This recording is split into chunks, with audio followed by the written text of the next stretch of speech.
Friends, എല്ലാവർക്കും ദീപാസ് അടുക്കളയിലേക്ക് സ്വാഗതം. ഞാൻ ഇന്ന് എഗ് മോളിയാണ് തയ്യാറാക്കുന്നത്. എങ്ങനെയാണ് ഉണ്ടാക്കുന്നതെന്ന് നോക്കാം. ഞാൻ അപ്ലോഡ് ചെയ്യുന്ന വീഡിയോയുടെ നോട്ടിഫിക്കേഷൻ ലഭിക്കാനായി സബ്സ്ക്രൈബ് ചെയ്ത് ബെൽ ഐക്കൺ പ്രസ് ചെയ്യുക. എഗ് മോളി തയ്യാറാക്കുന്നതിന് എന്തൊക്കെയാണ് വേണ്ടതെന്ന് നോക്കാം. 3 മുട്ട, 2 മീഡിയം സൈസ് സവാള ചെറുതായി അരിഞ്ഞെടുത്തതാണ്, 1 തക്കാളി ചെറുതായി അരിഞ്ഞത്, 4 പച്ചമുളക് 2ആയി കീറി ചെറുതായി അരിഞ്ഞെടുത്തതാണ്, 3 അല്ലി വെളുത്തുള്ളി ചതച്ചെടുത്തത്, 1 ചെറിയ കഷ്ണം ഇഞ്ചി ചതച്ചെടുത്തത്, കറിവേപ്പില, മല്ലിയില, 1/4 ടീസ്പൂൺ മഞ്ഞൾപ്പൊടി, 1/4 ടീസ്പൂൺ കുരുമുളക് പൊടി, ചെറിയ ഒരു തേങ്ങയുടെ പകുതി തിരുവിയെടുത്ത് ചെറു ചൂടുവെള്ളം ഒഴിച്ച് മിക്സിയിൽ അടിച്ചെടുത്തതാണ്. ഇത് 1-ാം പാല്. 2-ാം പാല്, കുറച്ച് ഗരം മസാല, അതായത് പെരിഞ്ചീരകം, 2 ഏലക്ക, പട്ട, തക്കോലം, ഇതെല്ലാം കൂടെയാണ്. 2 ടേബിൾ സ്പൂൺ വെളിച്ചെണ്ണ. ഇത്രയുമാണ് എഗ് മോളി തയ്യാറാക്കുന്നതിന് ആവശ്യമായ ചേരുവകൾ. ഇനി നമുക്ക് എഗ് മോളി തയ്യാറാക്കുന്നത് എങ്ങനെയാണെന്ന് നോക്കാം. ആദ്യം ഒരു ബൗൾ എടുക്കുക. അതിലേക്ക് മുട്ട പൊട്ടിച്ചൊഴിക്കാം.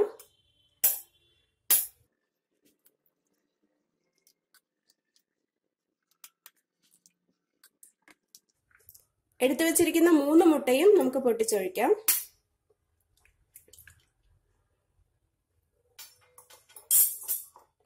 നല്ലപോലെ ബീറ്റ് ചെയ്തെടുക്കണം.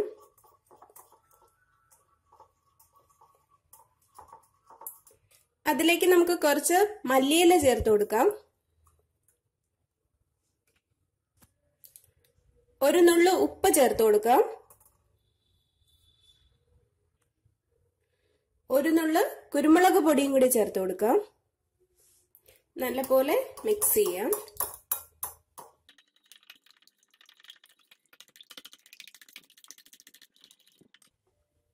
ഇനി നമുക്ക് ഒരു സ്റ്റീമറോ അല്ലെങ്കിൽ ഇഡലി പാത്രമോ എന്തെങ്കിലും എടുത്ത് അതിൽ കുറച്ച് വെള്ളം എടുക്കണം. അതിന്റെ തട്ട് നമുക്ക് തിരിച്ചു വെച്ചു കൊടുക്കാം. ഒരു പാത്രത്തിൽ നല്ലപോലെ എണ്ണ തടവി എടുക്കണം. അതിനുശേഷം അടുപ്പിലോട്ട് വെച്ച് നമ്മൾ മിക്സ് ചെയ്ത് വെച്ചിരിക്കുന്ന മുട്ട അതിലോട്ട് ഒഴിച്ചു കൊടുക്കാം.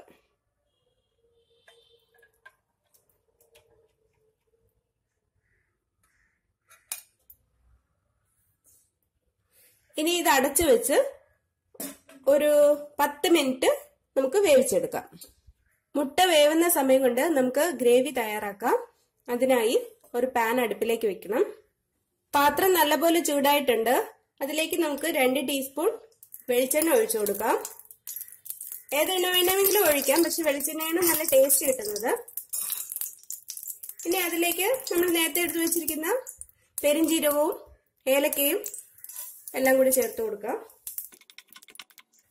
ഇനി നമുക്ക് ഇതിലേക്ക് എടുത്തു വെച്ചിരിക്കുന്ന വെളുത്തുള്ളി ചേർത്ത് കൊടുക്കാം. ഇഞ്ചിയും ചേർക്കാം. ചതച്ച് വെച്ചിരിക്കുന്നതാണ്.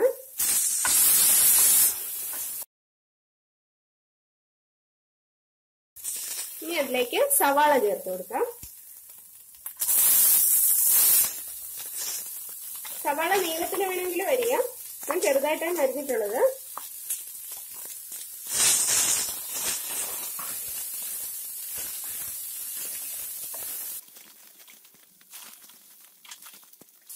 ഇനി അതിലേക്ക് പച്ചമുളകും കറിവേപ്പിലയും കൂടെ ചേർത്ത് കൊടുക്കാം.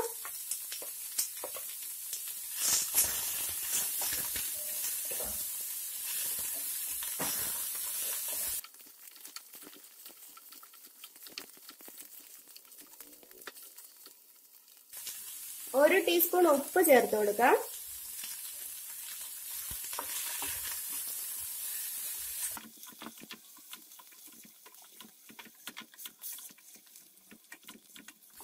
മുട്ട ഞാൻ അപ്പുറത്തെ അടുപ്പില് ചെറിയ തീയിൽ വെച്ചിട്ടുണ്ട് വേവാനായിട്ട്. ഇടയ്ക്ക് തുറന്ന് നോക്കണം.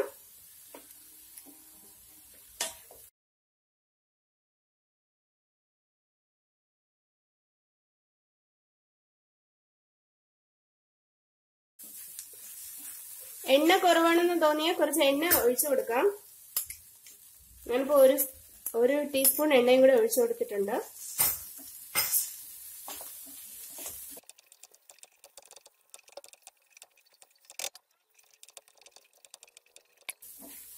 ഉള്ളി ഒരുവിധം നിറം മാറി വരുന്നുണ്ട്.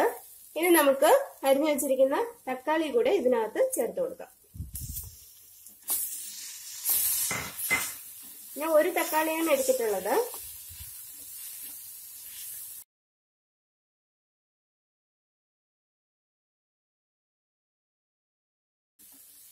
ഇനി ഇതിലേക്ക് എടുത്തു വെച്ചിരിക്കുന്ന 1/4 ടീസ്പൂൺ മഞ്ഞൾപ്പൊടിയും കൂടെ ചേർത്ത് കൊടുക്കാം.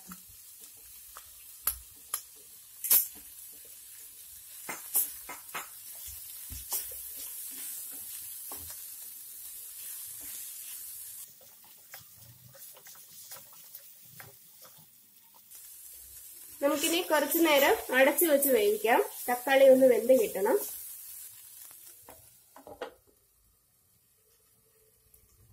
ചെറിയ തീയിൽ തന്നെ ഇടാൻ ശ്രദ്ധിക്കണം. നമുക്കിപ്പോ മുട്ട പാകമായോ എന്ന് നോക്കാം. ഒരു ഫോർക്ക് എന്തെങ്കിലും വെച്ച് കുത്തി നോക്കിയാൽ അറിയാം. ഇതുപോലെ ഒട്ടിപ്പിടിക്കുന്നില്ലെങ്കിൽ വെന്തിട്ടുണ്ട്. മുട്ട വെന്തിട്ടുണ്ട് നല്ലപോലെ.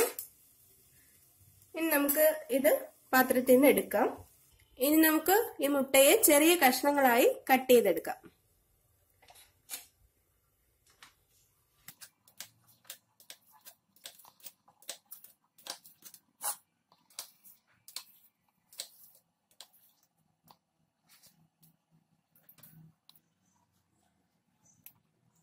നമുക്കിതിനെ ഒരു പാത്രത്തിലോട്ട് മാറ്റാം.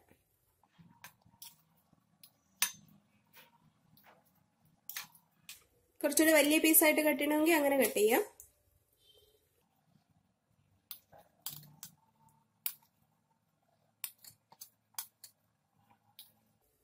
ഇത് ഇങ്ങനെ പാത്രത്തിൽ വെച്ച് വേവിക്കാതെ ഇഡലി തട്ടിന്റെ കുഴിയിൽ ഒഴിച്ച് തന്നെ വേവിക്കുകയും ചെയ്യാം.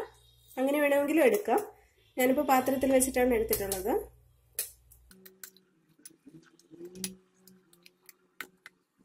മുട്ട റെഡി ആയിട്ടുണ്ട്. ഇനി നമുക്ക് നമ്മുടെ ഉള്ളി എന്തായെന്ന് നോക്കാം. തക്കാളിയെല്ലാം വെന്ത് നല്ലപോലെ വറ്റിയിട്ടുണ്ട്. ഇനി നമുക്കിതിലേക്ക് ഒരു 1/4 ടീസ്പൂൺ കുരുമുളക് പൊടിയും കൂടി ചേർത്ത് കൊടുക്കാം. നമ്മൾ എരിവിനായിട്ട് വേറെ മുളക് പൊടിയൊന്നും ചേർക്കുന്നില്ല. പച്ചമുളകും കുരുമുളക് പൊടിയും മാത്രമേ ചേർക്കുന്നുള്ളൂ.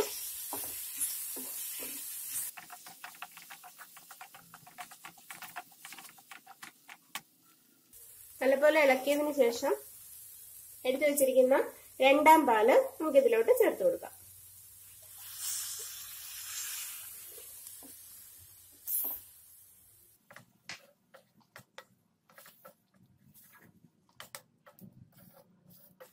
തീ കൂട്ടി വെച്ചു കൊടുക്കാം.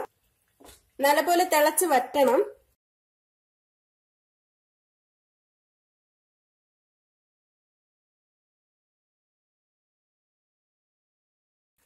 ഉപ്പ് എരിവ് എല്ലാം പാകത്തിനുണ്ടോന്ന് നോക്കണം.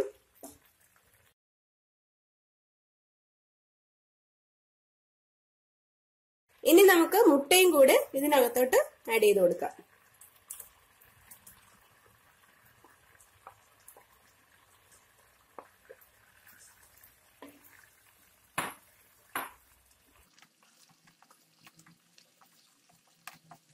വറ്റി തുടങ്ങിയിട്ടുണ്ട്. ഇനി നമുക്ക് തീ കുറച്ച് വെച്ച് കൊടുക്കാം.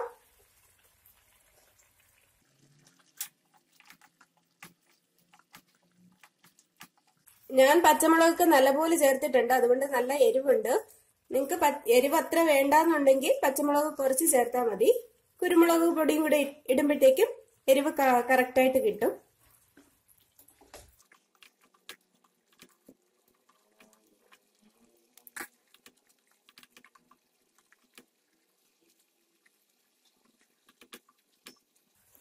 മുട്ടയിൽ മസാലയെല്ലാം നല്ലപോലെ പിടിക്കണം.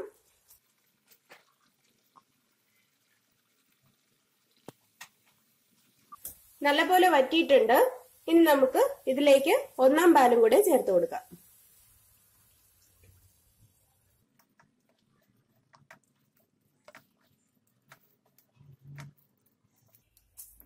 ഒന്നാം പാൽ ഒഴിച്ചാൽ പിന്നെ അധികം തിളക്കേണ്ട ആവശ്യമില്ല. ചെറുതായിട്ടൊന്ന് ചൂടായാൽ മാത്രം മതി. ചൂടാകുമ്പോൾ നമുക്ക് സ്റ്റൗ ഓഫ് ചെയ്യണം. ഇനി ഇതിലേക്ക് എടുത്തു വെച്ചിരുന്ന മല്ലിയിലയും കൂടെ കുറച്ചിട്ട് കൊടുക്കാം. എഗ് മോളി തയ്യാറായിട്ടുണ്ട്. നമുക്ക് സ്റ്റൗ ഓഫ് ചെയ്യാം. ഇത് ചോറിന്റെ കൂടെയോ അപ്പത്തിന്റെ കൂടെയോ ദോശയുടെ കൂടെയൊക്കെ കഴിക്കാൻ, ചപ്പാത്തിയുടെ കൂടെയൊക്കെ കഴിക്കാൻ വളരെ സ്വാദിഷ്ടമായ ഒരു ഡിഷാണ്. ഇനി നമുക്കിതിനെ സർവിംഗ് ഡിഷിലോട്ട് മാറ്റാം. എഗ് മോളി തയ്യാറാക്കുന്നത് എങ്ങനെയാണെന്ന് എല്ലാവരും കണ്ടുകാണല്ലോ അല്ലേ? എല്ലാവർക്കും ഇഷ്ടമായെന്ന് പ്രതീക്ഷിക്കുന്നു. ഇഷ്ടമായെങ്കിൽ ലൈക്ക് ചെയ്യണം, ഷെയർ ചെയ്യണം, സബ്സ്ക്രൈബ് ചെയ്യണം. വീണ്ടും അടുത്തൊരു വിഭവമായി